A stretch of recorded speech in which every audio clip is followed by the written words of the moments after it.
मित्रों, हमने एक छोटी सी भूल की है जिसके कारण हमको बड़ा बंधन मिला है। और वो भूल क्या है?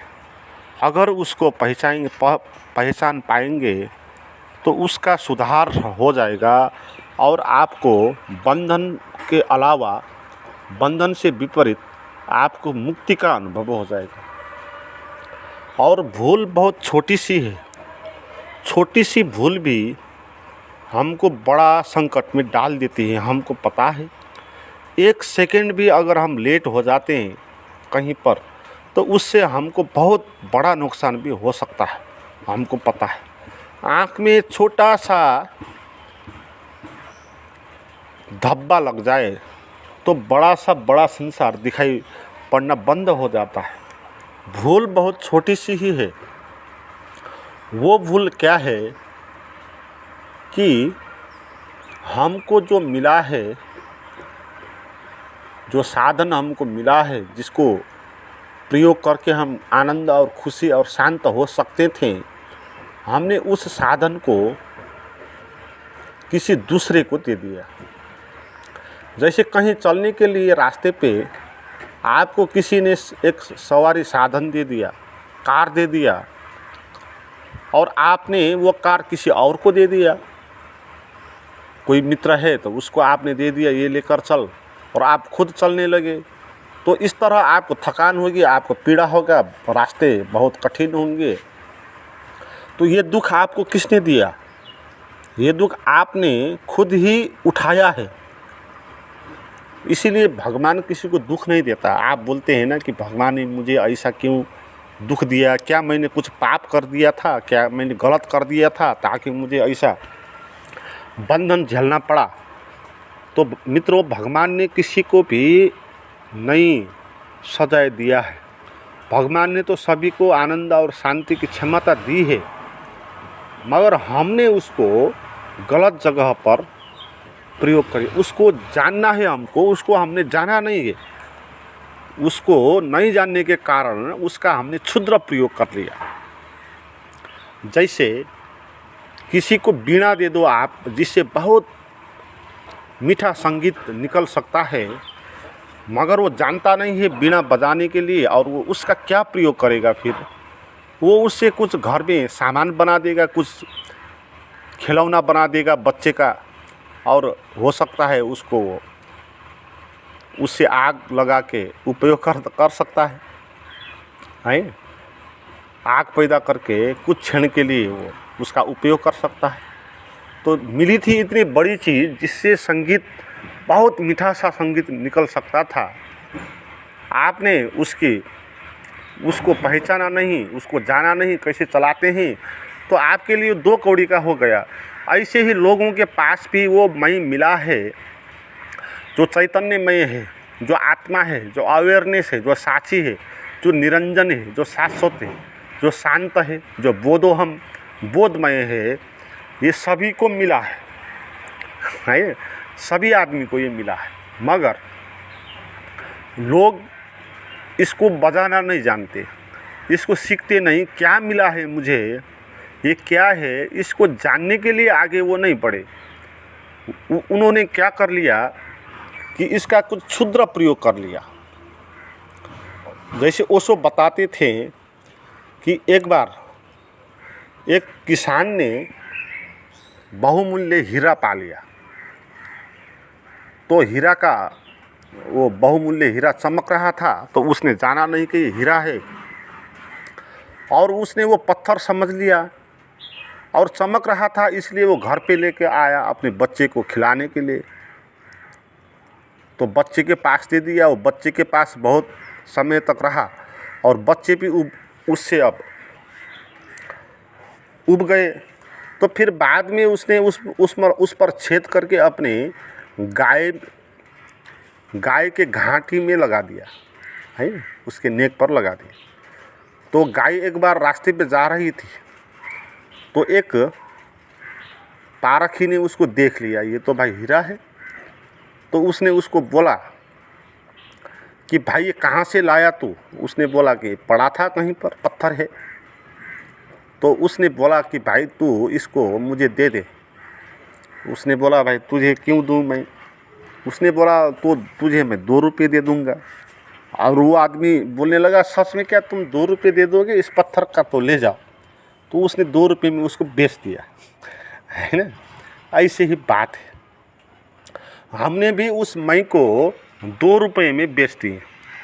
हमने क्या कर लिया, उस मई को ले जाकर वो शरीर को दे दिया, उस मन को दे दिया, मन में चिपका दिया, इसको शरीर में चिपका दिया। ये क्या है हमको ये पता नहीं है, इसलिए उसका उपयोग हमने शरीर के माध्यम से इसका करने का प्रयास किया। तो शरीर में कुछ सुख होता है, शारीरिक सुख होता है, क्योंकि प्रकृति ने शरीर में कुछ हार्मोन्स डाले हैं ताकि इसमें मज़ा आ जाए। कुछ प्रेम और सेक्स का अनुभव इसमें डाल दिया है ताकि उसकी संतति आगे बढ़ती रहे। प्रकृति ये नहीं चाहती कि वो विनष्ट हो जाए। प्रकृति एक को हम बहुश्यामा बोलती है, वो अनेक होना चाहती है ना, तो इसीलिए उसकी संतति पैदा होनी चाहिए और संतति का संरक्षण होना चाहिए। इसलिए लोग और प्राणी सेक्स तो ऐसे ही नहीं करेंगे, तो इसलिए मज़ा डाल दिया उसके अंदर, कुछ हार्मोन्स बना दिया ताकि वो सेक्स करे, तो आकर्षण बना दिया और सेक्स लोग करने लगे। और फिर बच्चे का पैदा हो गया और फिर भी लोग पाल सकते थे उस बच्चे को, तो इसलिए उसने प्रेम भी डाल दिया, क्योंकि उसका संरक्षण ना हो तो भी प्रकृति आगे नहीं बढ़ेगी। इसलिए बच्चे को संरक्षण करने तक उस पर प्रेम डाल दिया। इसलिए माँ और बाप और बेटी के बीच में जो प्रेम है ना, वो इसलिए है। और अजीब है भाई वो प्रेम भी, जितना छोटा होता है उतना बड़ा प्रेम होता है, जितना बड़ा हो जाता है उतना प्रेम कम कम होता जाता है। जब वो तंदुरुस्त हो जाता है, स्वयं स्थिर हो जाता है, तब प्रेम समाप्त ही हो जाता है। जैसे जानवर में भी होता है ना, छोटा है तो उसकी माँ उसको बहुत चाटेगी, बहुत संरक्षण करेगी। एक दिन का हो तो फिर धीरे धीरे जब वो अपने पैर में खड़े होने लगेगा और चलने लगेगा और स्वयं ही उड़ने में और खाना बनाने में समर्थ हो पाएगा, तो वो उसको भूल जाएगी फिर बाद में। ये प्रकृति की चालाकी है ना। प्रकृति का काम हो गया, आप सेक्स करो, बच्चे पैदा करो और उसका संरक्षण करो, और फिर आपको वो सेक्स भी नहीं देगा, फिर प्रेम भी आपको नहीं होगा। तो हम शरीर हमारा है, तो आसपास सबसे नज़दीक क्या है, हमारा शरीर है। तो हमने क्या कर दिया, इस शरीर में मज़ा आता है तो हमने इस 2 कौड़ी के मज़े के लिए उस मई को लेकर इस शरीर पर चिपका दिया और हमने बोल दिया कि ये मैं हूँ, या उस मई को हमने शारीरिक सुख भोगने का एक साधन बना दिया, है ना। जैसे उस आदमी ने 2 रुपये पाने के लिए वो हीरा बेच दिया था, है ना। ऐसे ही हमने ये क्षुद्र शारीरिक और ये मानसिक सुख जो है ना, फिर मानसिक सुख तो कुछ होता नहीं है, वो तो कल्पना के सुख है ना। जो मानसिक सुख है ना, वो वास्तविक है नहीं।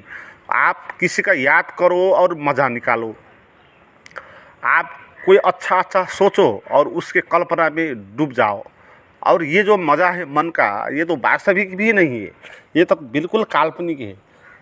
तो फिर भी हमको पता नहीं है कि हीरा है, तो इसलिए हमने 2 रुपये में इसको बेच दिया और हमने ये बोल दिया ले भाई ले, तू ले ले।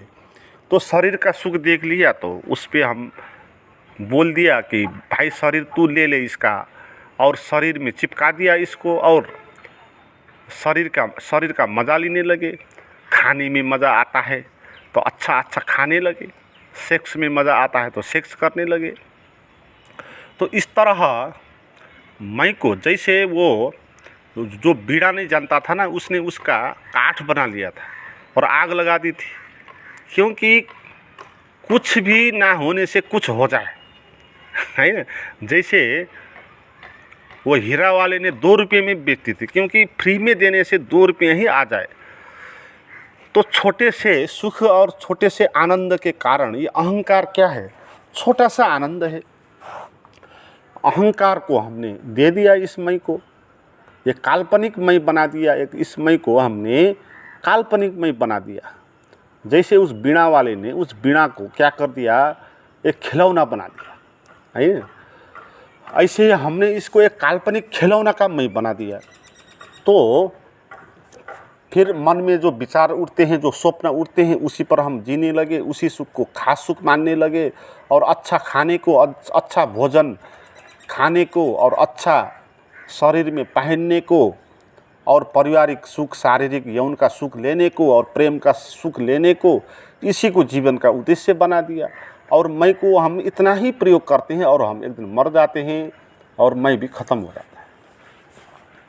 मित्रों, ये जो गलत, छोटी सी गलत व्याख्या हुई ना, इस कारण हुई कि हमने इसको पारख नहीं किया, इसको जाना नहीं कि क्या मिला है मुझे, है ना।